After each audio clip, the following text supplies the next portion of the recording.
pasado na sa komite, sa Senado, pasado na on third reading.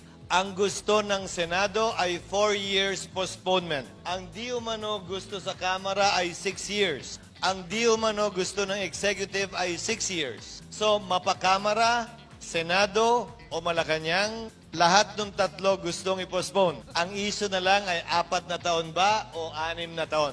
So, malaki ang chance at posibilidad na pagbalik namin nitong June 2 to 13 na session, yan ay maaprubahan dahil maikli na lang yung panahon para sa December. Magre-resume ang Kongreso July 28.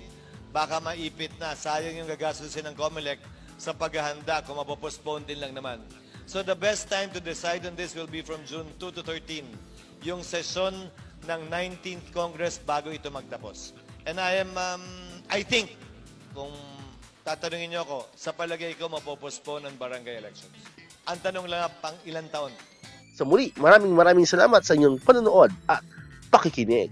Once again, El Maestro. See you on my next vlog. Bye-bye!